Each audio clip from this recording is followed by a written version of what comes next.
What's up everyone, today's build is actually one of my favorite builds I've used in a long time, and in my opinion is the ultimate support build for you and your teammates, and also an infinite orb generator. Before we jump in, make sure to leave a like and subscribe if you enjoy this content and want to see more of these builds. The next video I have planned will be a Strand Warlock build, which I also have been loving. So if you're interested in that, make sure to stick around. Again, I hope you guys enjoy this build just as much as I do, and let's get into it. Today's build is going to build off the Strand Hunter Subclass in the Star Eater Scales exotic.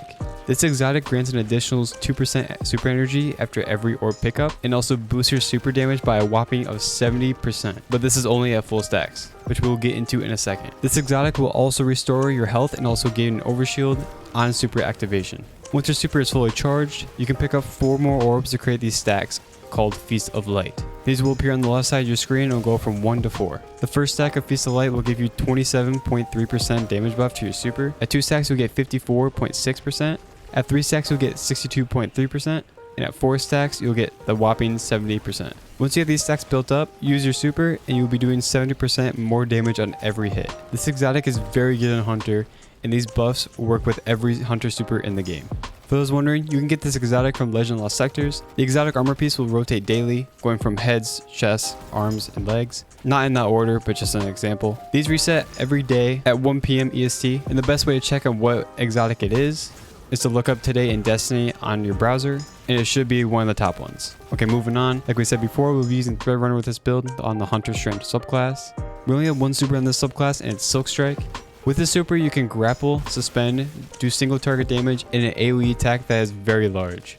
For the abilities, we'll be using Marksman Dodge for the class ability. For a damage setting, you can use this to reload your weapons, but we won't be fully using this mechanic, and I'll get into what I mean by that very soon. For the jump, we're just going to be using Triple Jump. We only have one melee in this subclass, and it's Threaded Spike. Throwing this will hit multiple targets and sever everyone it hits. Within Season the Deep, this got a 55% damage buff, so it feels a lot better now. For the grenade, we're actually going to be using the grapple, and what we're going to be taking advantage of with the grapple is the grapple melee. We will be building into this playstyle with the aspects of Whale Silk and Ensnaring Slam. These two aspects were the first to come out for Strand Hunter during Lightfall. Whale Silk gives you another grenade charge, so then we'll have 2 grapples, and also when we grapple, we'll leave a grapple tangle, which then we can grapple again to, and it will give us our grapple back instantly. This also works with grappling tangles, so you can pick up a tangle that you make, you can throw it and grapple to it, and you'll have your grapple again. Our second aspect is Ensnaring Slam. This will allow us to do an air move and suspend all targets around us. This will get rid of our class ability, and also using this ability extends your class ability cooldown time, but with this build we'll get it back pretty fast. For fragments of this build, we're going to be using Thread of Warding for a 60% damage reduction. We're going to be using Thread of Mind for more class ability energy for getting suspended kills. And also we're going to be using Thread of Generation for getting more grenade energy by just damaging targets. And finally, Thread of Fury for more melee energy when we damage targets with our tangles. We're using Thread of Fury just because we don't have a lot of melee regeneration in this build, so this is just one way to get our melee back. But it's not crucial, so if you want to change it out, you definitely can. Bungie has already stated that in Season 22, they will be nerfing Thread of Mind a bit, and also will be reducing the grenade regeneration rate by 20% when damaging targets with Thread of Generation. So just keep that in mind for next season. Here are the full armor mods. For the helmet, we have Power of Preservation. This allows your super to generate more orbs of power for your teammates with our super Silk Strike, and trust me, it is a lot. For the second mod, we have Dynamo. This will give us more super energy when dodging your targets, and this will work with our Ensnaring Slam aspect. Our final mod will just be a Siphon mod of your choice, so whatever weapon you're going to be using, make sure to put on that Siphon that correlates to your weapons. For the gauntlets, we're going to be using Firepower and Heavy Handed. These two perks work together with our grapple, and each time you get a grapple melee, this is considered as a grenade kill and a melee kill, so it will generate 2 orbs on the enemy you grapple meleeed. But then again, you do have to kill the target to get the 2 orbs. For the final mod on our arms, we're going to be using Focusing Strike. This is where our melee comes into play, and that's why we're using Thread of Fury, just so we can get more class ability when we're throwing our Threaded Spike. For the chest piece, we're just going to be using Charged Up just to get another stack of armor charge, going from 3 to 4, and also just resist mods of your choice. For the boots, we're going to be using Stacks and Stacks. Every time you pick up an orb of power, you'll get 2 stacks of armor charge instead of 1. And since we're going to be grapple meleeing constantly, we're going to be generating 2 orbs every time. So every time you pick up those 2 orbs, you'll get up to 4 stacks instantly. For the second mod, we're going to be using Recuperation. Replenishes health each time you pick up an orb of power. This is just for more healing in this build. And since we're going to be making tons of orbs of this build, this is going to be very nice. And for the final mod, we have Innervation. Reduces a grenade cooldown each time you pick up an orb of power. This just plays back into our grapple, so every time we make orbs, which we'll be making from our grapple, it will be tying it back into our grapple, so then we can use it more. For the class item, we're going to be using Reaper. After using your class ability, your next weapon, Final Blow, spawns an orb of power.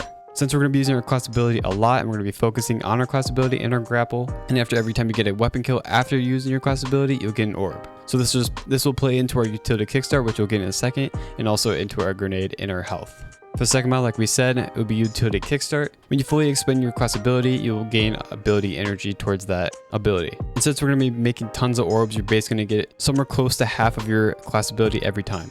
For the last and final mod, our class item, we have powerful attraction. Since we're going to be using our class ability a lot with this build, I wanted to make sure that we didn't really have to look for the orbs constantly. So this just helps us pick up the orbs that are around us. And this does work with Ensnaring Slam.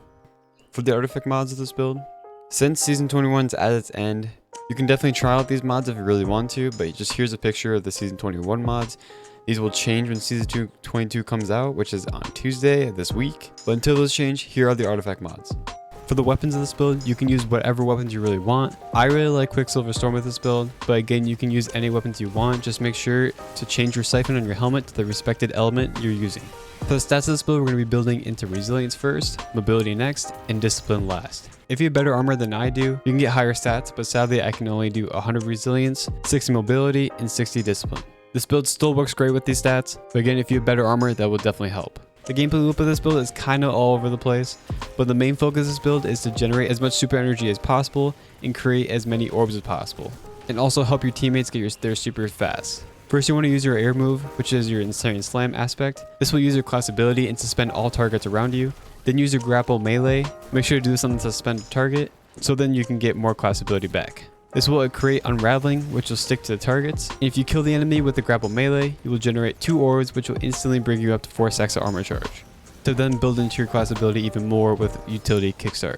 If you see a tingle anywhere when you're playing, you can shoot it or throw it, but make sure to have enemies around it so then you can get melee back from Threat of Fury. You can also throw a tangle, grapple to it, and get your grapple back instantly like we said before. You can grapple melee the targets after doing that while you're flying towards them, and also to make 2 orbs, and also get more melee back by just throwing the tangle at them. So there's a lot of possibilities with this build and what you can do with it. You'll also have your super very fast with this build, and you'll be doing a ton of damage with the 4 stacks of Feast of Light from the exotic. And if you use the super to clear ads instead, you can get up to probably 12 orbs or even more than that from 1 super. This is all for your teammates to pick up, so then they can get a big chunk of their super. This build is very aggressive and is very forgivable for how you play with it. But yeah, that's it for the build, guys. If you guys enjoy this build and want to see more builds from me, make sure to go check out my other videos on my YouTube channel. If you really like the video, make sure to leave a like and subscribe. It'd be greatly appreciated. Shout out to my friend Org for mentioning this orb generating build to me and also allowing me to build upon it.